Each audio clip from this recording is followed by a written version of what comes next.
こんにちは、大輔です。ふとですね、フィリピン入国管理局の公式 Facebook アカウントを見たんですよね。そうしたら、入国条件の画像がなんと更新されてましたので、これをね、どこがどう変わったのか、12月頭で正式にね、公になった内容になりますので、このね、入国条件の変更点を徹底解説してみたいなと思います。大きな変更点はこちらでした。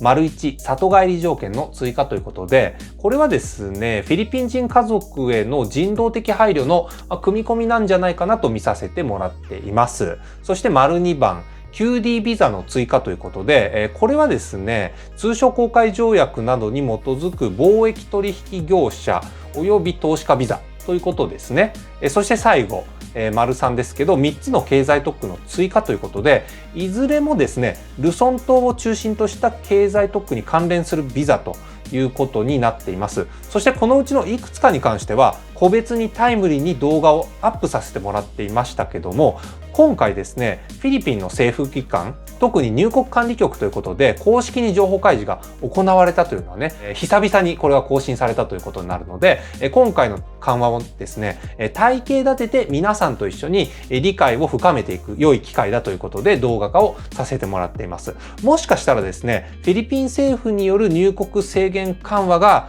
年内で最後になるのかもしれませんね。もうあと1回、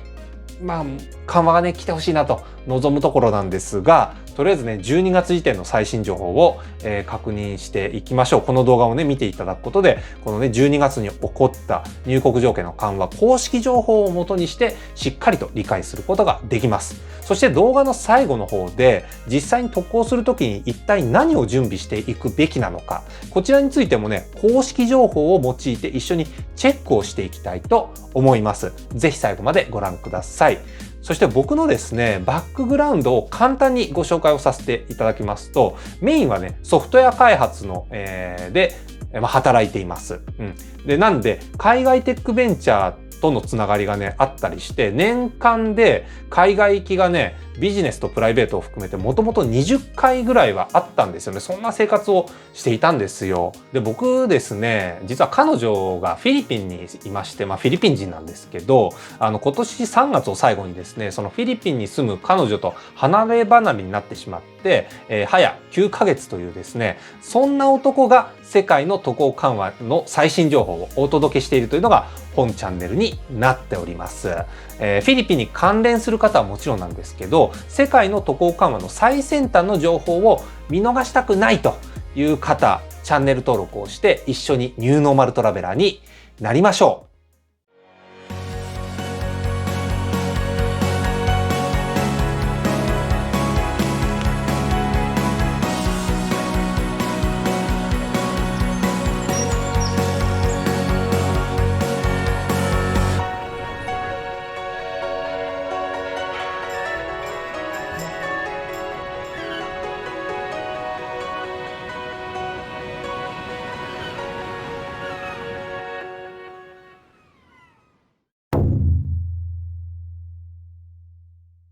それでは丸1から参ります。里帰り条件の追加ということで、早速フィリピン入国管理局の公式ガイドね、これ見ていきましょう。こちらです。コロナ禍における一時的な渡航制限の中でフィリピン入国を認めている条件の一覧ということでね、こちらが更新されてるんですよ。で、前回のタイミングはね、10月の27日にアップデートされてましたので、そこからね、もう1ヶ月ちょっと経ったのかな。12月の頭の段階で案内された今回の内容を比較してみましょう。そうするとですね、バリクバヤンという項目がバッチリね、追加されていることを確認できるかと思います。こちらはフィリピン人家族への人道的配慮の組み込みということになりまして、この内訳の方も公式ガイドで案内されていました。こちらです。これらの方がビザフリーで入国できますと記載されてますね。まずはフィリピン人パートナーである外国籍の配偶者、もしくはその子供が対象ということです。そしてこちらはですね、フィリピン共和国法の408番の規定に従ったものということで、あとね、これ次の件、これ最も重要な件だと思いますけど、該当される方はですね、特に注意が必要なんですよ。というのも、あくまでもフィリピン人のお相手と物理的に一緒に渡航した場合に、ビザフリーでの入国ができるということになりますので、ここは要注意ということなんですよね。おそらく人道的配慮を目的としている関係で、フィリピン人配偶者がいる方がね、自由に観光していいよという目的で使われることを防止するものだと思われます。ですので、もしね、条件に適用はしてるんだけども、単独でフィリピン入国をされる場合、そんな方はですね、事前のビザ取得の手続きをしておくのがベターだと思いますので、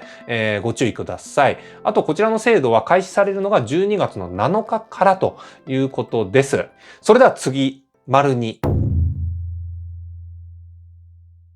QD ビザの追加ということで、この QD というのはですね、通商航海条約などに基づく貿易取引業者及び投資家ビザということなんですけど、これもね、フィリピン入国管理局の公式ガイドチェックしてみましょう。今回バッチリ追加されていました。で、このね、通商航海条約は正式名称、日菲友好通商航海条約というものなんですね。調印されたのが1960年ということでね、日本のだから戦後復興期間が終わりつつ、これから高度成長期に入ろうとしている、そんなタイミングで調印されたということですけど、当時はですね、フィリピンにおける対日感情が改善しないという影響もあって、実際にこのね、両国がこの内容に実情同意し始めたのは、1973年頃というふうに言われているんですよね。そしてさらに時が過ぎた1980年代、この頃にはですね、多くのフィリピン人との間において、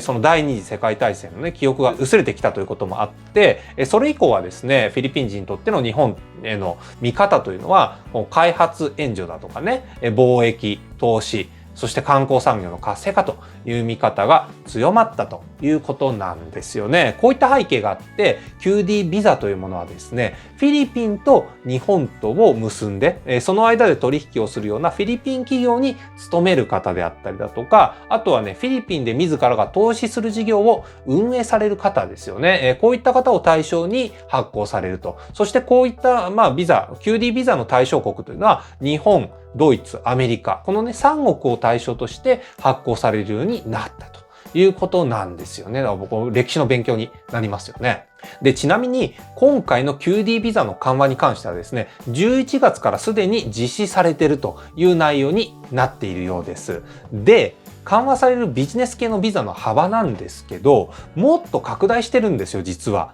ということで、最後のポイントに参りましょう。丸3。3つの経済特区の追加ということでね、こちらについてもフィリピン入国管理局の公式ガイドからチェックができます。どんどん増えていきますよね。これらです。バターンフリーポートエリア経済特区長、そしてカガヤン経済区長、最後にクラーク開発公社ということでね、これらの経済特区に関連するビザを対象に緩和が発表されているということなんですよね。それぞれ見ていきましょう。バターンフリーポートエリア経済特区に関連するビザということですけど、このね、バターンというのはルソン島の西部、比較的ね、マニラに近い方の半島のことですよね。このエリアっていうのはもともとフィリピン経済特区庁であるペザの中で活動されていたということなんですけど、2010年にですね、独立した経済特区として存在しているということなんですよね。そしてその次、カガヤン経済区庁に関連するビザということで、このカガヤンというものは、エリアはですね、ルソン島北部に位置するエリアなんですよね。なので、ここに位置する企業に投資をしたりだとか、貿易のね、取引をされるような会社、こういったところに優遇措置を付与しているというものなんですよね。そして最後、クラーク開発公社ですが、このクラークという場所はですね、ルソン島マニラ北部に位置する、もともとは米軍基地があった場所なんですよね。これがクラーク特別経済区と呼ばれてるんですけど、特にねクラーク国際空港がある地域という印象が強いんじゃないでしょうか。ということもあってニュークラークシティなんつってね、新都市構想なんつってフィリピンの第2のね首都になるんじゃないかなんてことも言われてるみたいなんですよ。だから日本でいうところの東京に次ぐ大阪みたいな感じですかね。もしくは名古屋とかね福岡みたいな、そんな感じじゃないですかね。それはさておき、僕の彼女が住むのがねパンパンガ州だったりするので、あとはね友人であるまっちゃんが住んでる地域も隣接してますんでね、このクラークと。だからこの辺りの投資に対してはね、僕は個人的にはだいぶ期待が膨らんでるということなんですよ。でこれらの経済特区では半導体ですとか電子部品とかね、だから製造業ですよ。あとは造船業、物流とかね、コールセンターなどの BPO カンパニー、あとはエネルギー、もちろん観光含めてこれからのフィリピン経済の発展の要にしていこうというエリアが、これら集まってるんですよね。こんな感じでバリクバヤンの追加、QD ビザの追加、3つの経済特区の追加ということで、コロナ禍における一時的な渡航制限の中でフィリピン入国を認めている条件が、今回ね追加された、これが何が追加されたのかについて報告をさせていただきました。最後にですね、実際に渡航をされる方、そんな方が一体何を準備していけばいいのかに関して、これも公式情報がアップデートされてましたのでチェックしていきましょう。こちらの4つですね。まずは入国時点で有効なビザを所有していることということなんですけど、1点だけですね、今回報告した通りバリクバヤン、要はね里帰りセットに該当する外国人に関してはビザフリーの入国ができるように一部ねなってるということで、その方は除くという書き方です。そして次、隔離施設が予約済みであること。これは指定ホテルなどの話だと思われます。そして次ですね、空港到着時の PCR テストは予約済みであることということ。これね、有料なんですよね。4000ペソぐらいかな。日本円でね、8000、1万円弱ぐらいはかかるということで、これもね、想定をしておきましょうと。そして最後、実際に入国できるかどうかは、フライトだとか空港のキャパシティなどにも影響されるので、このね、予定変更があり得るかもしれないという点、これもね、配慮しておいた方がいいんじゃないかと思います。これらに関しては、共通のルールということで、フィリピン入国に対してね、必要なものになりますので、該当をされる方は、これは注意をされてみてください。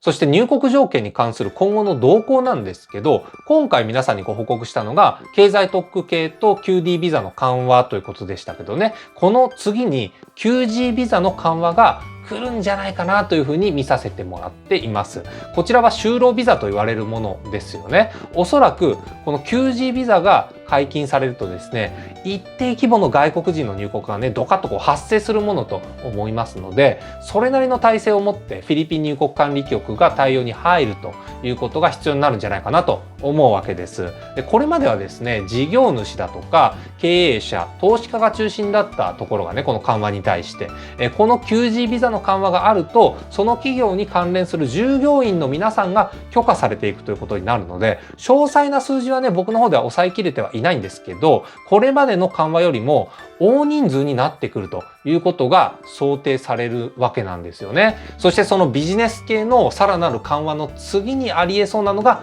QA ビザというね、一時入国ビザになるわけです。ビジネス以外の目的であっても、許可されるような形がどこかのタイミングで発生するんじゃないかなということで、個人的な理由がある方ですよね。だから僕みたいな状況にね置かれている方を対象にして、入国を待っている人たち向けに間口が広がるという段階がどこかで必ず発生するんじゃないかというふうに見させてもらってます。僕自身はね、諦めずに待ち続けようかなと、この状況ね、もう嘆いても致し方ないので、もう自分ができることを突き進んでいこうかなと心に決めておりますので、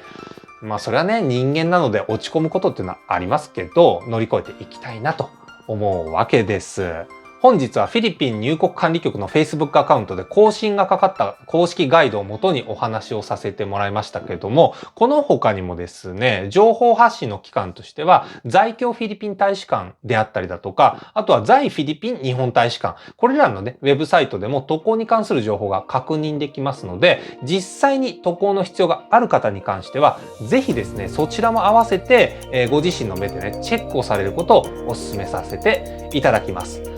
本日は以上です。それではまた次回の動画でお会いしましょう。大輔でした。